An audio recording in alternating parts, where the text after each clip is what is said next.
nó có tôi sai đừng có còn đầu ăn khe mà nè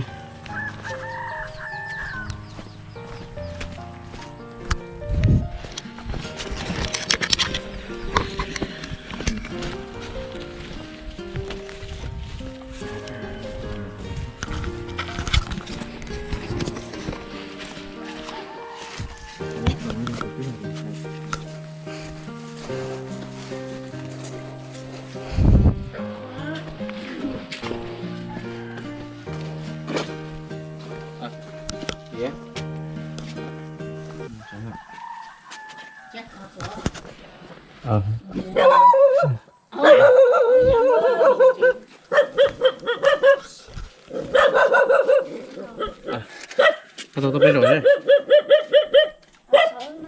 Ô, tàu liền.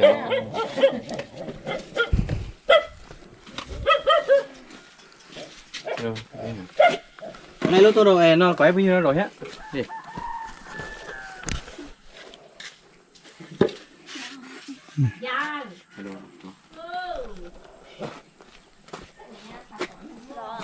Rõ mà. Thấy con ấy.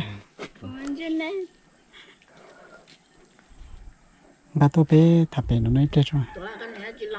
Cô này là trường mua hết giờ rồi sao lo? Số này nhá nó sao?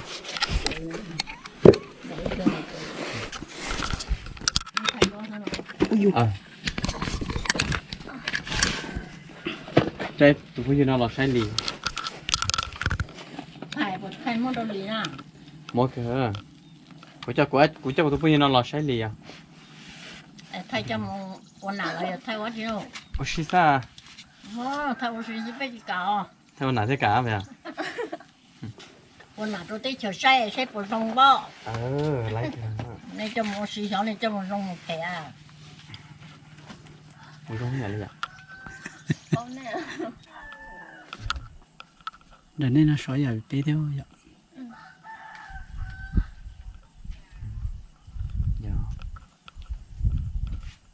Nó nhỏ à? Cái tông thân thon đây thấy chúa nào. Từ tu này không ăn gì à? Nếu muốn vào. Không vào. Nó học từ tu à? Nhỏ đi đi hả? Nhỏ lỗ hốt bao. Nó lột không vào đó. Cái hồ ly chả mình tu. Làm gì? Hành rõ lên hả? Dạ. Cũng về của cây chúng nó chân. Ta có về cái chỉ chân tiền. Lì cái bên nhà quái bao nhiêu nó lì? Nhớ mà. Nhỏ. Quái bao nhiêu nó nhẹ con.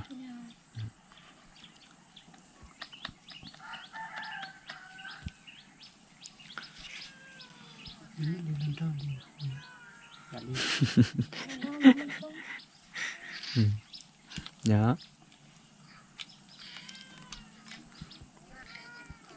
Sáng nó đi thả cái đấy mà tôi sẽ khi nào ngồi chụp cái thả chỉ liền. Xin chia sẻ. Chúng nó sẽ nhớ cái. Cú lúc mua tao có bao tao chỉ mua cái khác thả chỉ lại đi. Nó cú lúc họ thả lại rồi thế. Cái con sờ bài đấy. Như tại tụi y thế. Lì. Thì là tao nó bỏ qua. Nhớ này bao nhiêu hả? Nhớ hả? Cái phao là bao nhiêu nữa? Tao muốn tôi tao.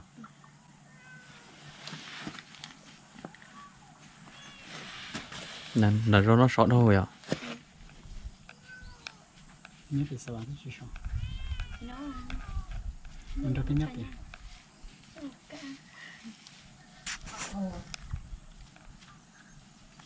Bỏ.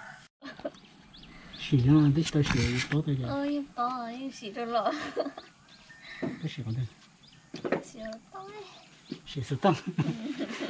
Sụt tông rồi giờ con thay à. Lọ. Cái gì bỏ. Này tôi thật thay này thay một trò có từ nữa nè. thay đồ tuổi kia rồi giờ thay anh cam một ô ly trà nữa nè thay một trẻ luôn đâu thay cho một trâu ít thôi chỉ bảo giờ này mà trâu choแต่สิgiờก็giờ tú mông ba chị giờ tú nói giờกูtú thay tuổi thay đồ tuổi sao giờ ua giờ tuổi ua sao tú nói giờ chín giờ thay tú nói nè tú nói chỉ giờ qua đấy tú nói giờ ua giờ tuổi nó ua saoนี่โอเลยจ่าเราอ้วนแต่สิอ้วนก่อนลงที่นั่น cái gì rau sa เขามาอ้วนเผ็ด 好再去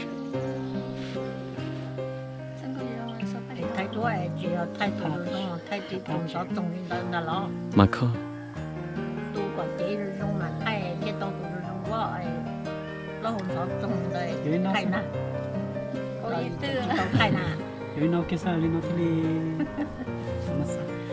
ตัวก่อนเจ๊ดูไทยเจ๊ป้องตัวลงว่า 吹上的呢，上的呢。 Ủa, sẽ tính cả nó tới lại thế à?我在哪里吧？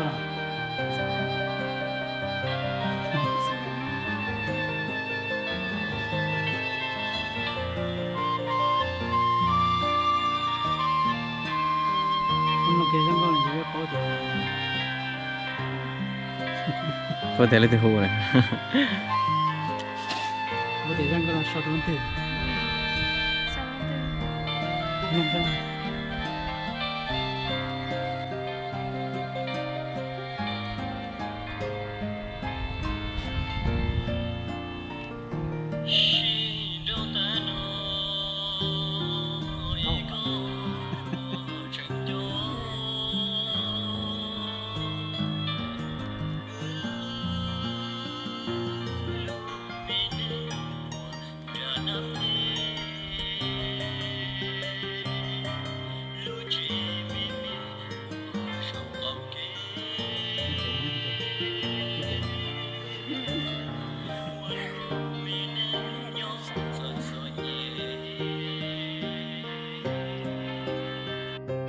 Đó, con sao nó thấy là luôn Không máy ra nhỉ?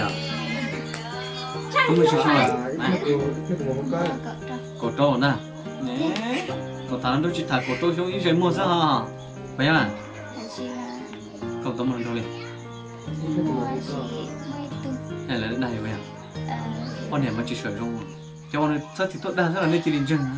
Họ cho hai tiền bây giờ để nó nên chỉ chân đi. Vậy à? Kiểu liền Kiểu có liền Chứ tiếp bọn rồi thì ai chỉ năng là đà thì bây giờ chỉ năng giả là tiếp bọn thì ai chỉ năng mà đà con chả có quyền chân liền luôn nữa luôn thì bà mò sẽ cười chỉ ấy có chỉ từ đa lòng cái lú cũng đã đuôi à của từ khỏe ủa hay là từ tiêu họ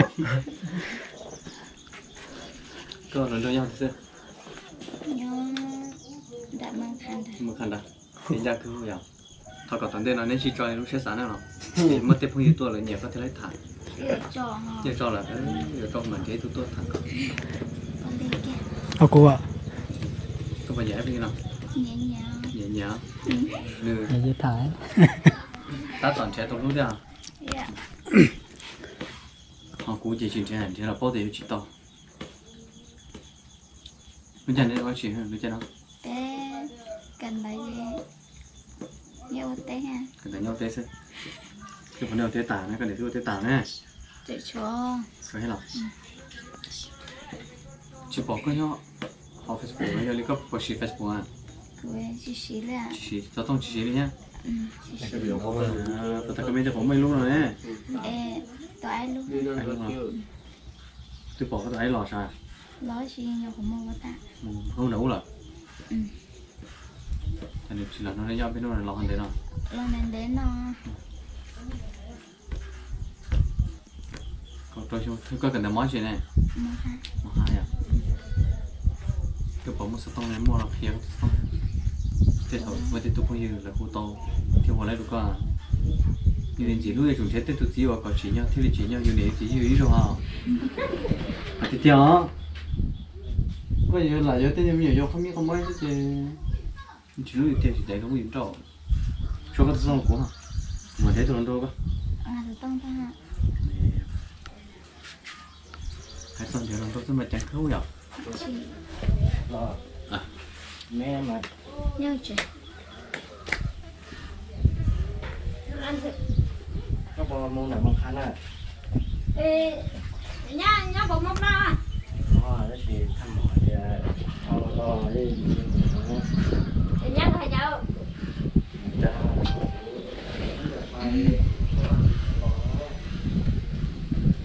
mò tới rõ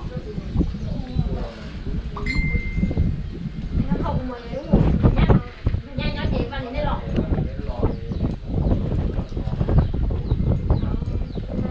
nó tôi chưa có tụi nó à nhớ cô đâu có số sửa bắt đầu đó có tụi số này số đó số nghe thì cho nào chưa xa gì chưa xa gì chưa ôi yo nhiều rồi chưa mà tao nói sao không có sai tiền không có sai cái tiền đâu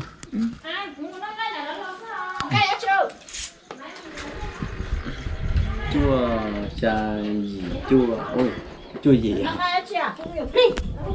vậy bây giờ hay chưa gì biết cho gì đó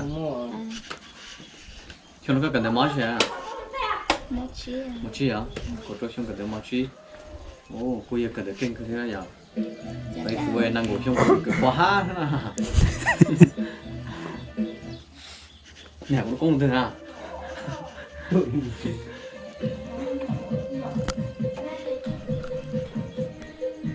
nó nó bông cả ta nó là bán gì này bán sào á bán thịt bán chả mà muaนี่สิ่งที่รู้ช่วยดิใครที่ออฟอย่าป้องรู้ช่วยดิชื่อที่ตรงนี้ก็ได้เนาะใช่อย่ามาคุยไว้ว่าอย่าง mong mong rồi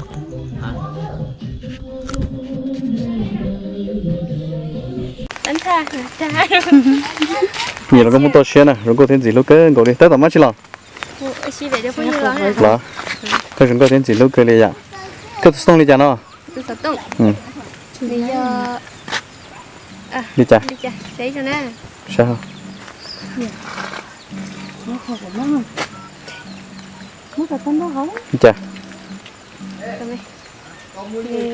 chưa bé gì sườn chí ra là rồi có thêm gì lúc cái vậy cái tỏi má chị kiểu mua là chị là